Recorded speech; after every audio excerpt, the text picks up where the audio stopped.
Hey y'all, welcome to Project Pain. Today we're working on the 2015 Jeep Wrangler.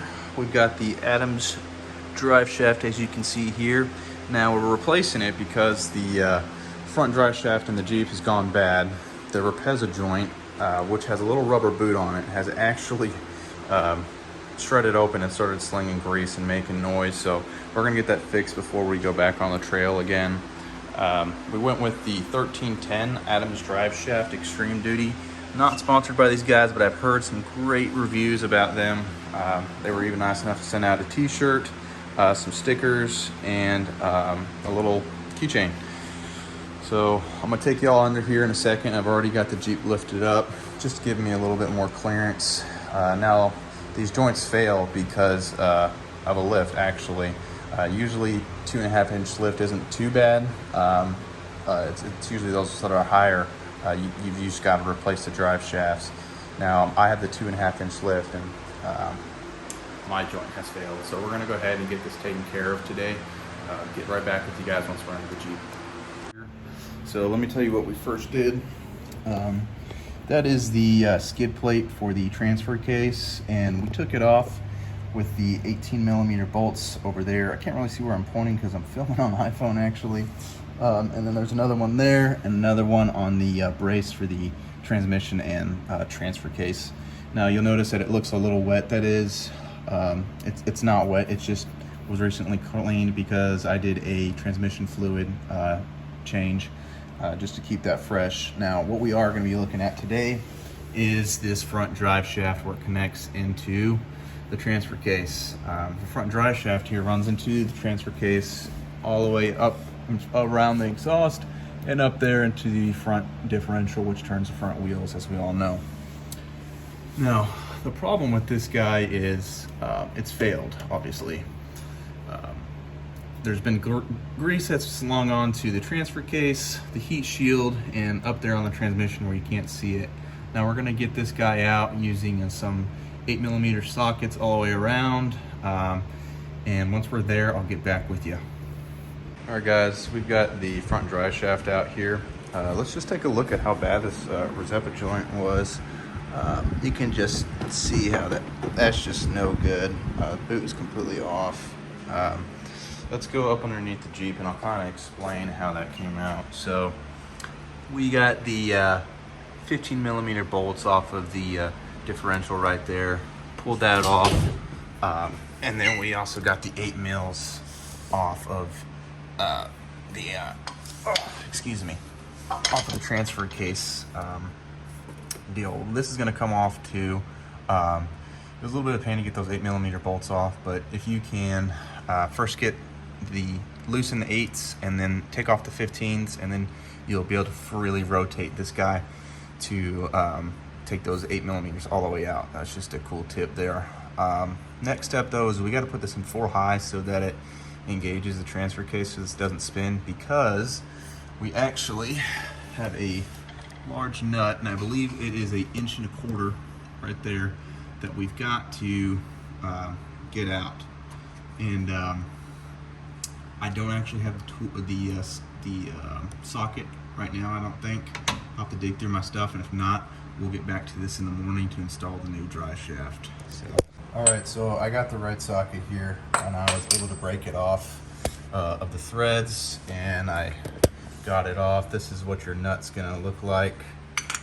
Once it's off, you're gonna want to take a soft mallet or dead blow, something like that, and you're gonna try to hit this flange off and just kind of rotate it. So put it back into high, and you'll just rotate it, hit it on the corners until it finally pops off, and it's gonna slide right off of the spline in the transfer case, and you're gonna need that rubber grommet or that rubber O-ring. So make sure you hold on to that, and I'll meet you up top. All right, we're up top now. So this is the old one. You're gonna want to grab this rubber O-ring here and put it into the new flange that Adams Driveshafts provides. So you're gonna want to make sure too that you're fully seating it down in there. And I'm having trouble doing this with just one hand. Okay, so I've got it fully pressed in. as you can see, and you can see where the splines came off of the old one, off of the transfer case. It's got the same deal for this. Now what you're gonna do is you're gonna put that into the transfer case, and this is gonna marry up with your drive shaft, and you'll put your bolts through. So makes it a lot easier than having to use these 8mm bolts again. So I'll meet you down there once that's done. All right, so this next bit is incredibly important. You're gonna take some of this black sealant and spread it around the lip of this nut. Some of this blue Locktight, you can use red, but I'm gonna use blue just because it may come off again if I decide to go for a beefier drive shaft, if I go with 40s or something way down the road. And you're gonna put that blue Locktight inside the threads. All right, so we've got our black gasket maker on there and our Locktight, and the flange is ready to go in. So let's get us set up here. Maybe I can get the legs of this tripod to work. All right, so we're gonna make sure that we don't get that everywhere, because you will, trust me. We're gonna slide this on to the splines perfectly like so. Okay. Let's see, that's in there. Let me see if I can't bring y'all down just a bit more. Okay. Now we're gonna take this nut with the Locktight and the gasket maker and thread it on. All right, now we're gonna tighten this down. Make sure you go up top and you put that back into 4 high so that we have that resistance on the transfer case. And I'm gonna get this snug down before that gasket maker dries, and then I'm gonna get it torqued. Make sure that you get your torque wrench set appropriately. Calls for 150 to 160 foot-pounds, I believe. I'm setting it to 165 just because I'm just trying to be safe, I guess. So you're gonna wanna torque it up. I've already pretty much torqued it, but you wanna make sure you hear either the beep or the click like that, indicating that your torque has been set to what you want it to be. Next thing we're gonna do is we're going to run the drive shaft up through and then get our bolts in. Hang on to that Locktight because we'll need the red Locktight provided by Adams Driveshafts. We're gonna use red instead of blue on these guys right here, okay? So you wanna make sure that when you're using these provided bolts by Adams that you're using also the red Locktight. I've got one started already and in there. I'm gonna do the rest and then figure out what the torque spec is, and I'll let you guys know once they're all in. So we got the transfer case in 4 high. That way we can torque these down.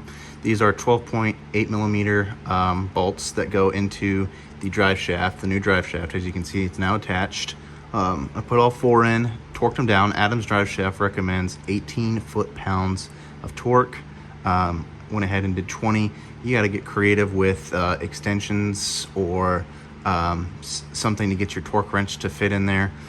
So we're gonna jump up to the front and do 15, and I'll meet you up there. So real quick before we install these 15mm bolts back in the front differential to the drive shaft, this is the old blue Loctite on it, as you can see. I'm gonna take a brass brush and kind of scrape this off so that the new Loctite gets a pretty good grip on the new threads.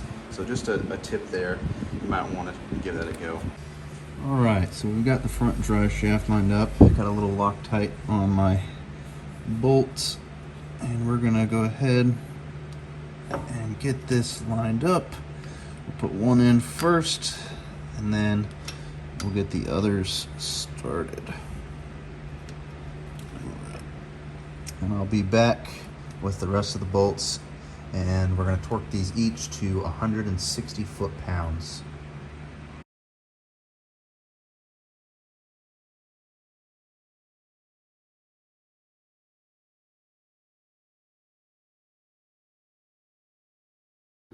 All right, you guys, that was the front drive shaft install. Don't forget to put that transfer case skid plate back up. I didn't show that because it's kind of self-explanatory. You know, I love making content. I hope you guys enjoyed that. I've got some more planned in the future for Project Nomad here. some trail rides, some modifications, and some more maintenance. It's hit about 115,000 miles on the body. So we've got some more stuff to do, maybe some wheel bearings, some ball joints, just, those normal maintenance items. And, I did say body. The engine's been replaced, and I can go into detail on why. It wasn't my fault, I promise. We've also got some Mustang content coming up here soon in September. We've got a family friend coming down, and we're going to do some work on the Mustangs, get a couple of the little projects finished up, and hopefully get to enjoy the Mustang a little bit, and I'll make some content on that as well. Again, I appreciate you guys watching the whole thing through. If you have, please leave a like, comment, maybe a question, something that you thought was interesting. I really appreciate the engagement. It helps the channel go a long way. This is Project Payne, signing off.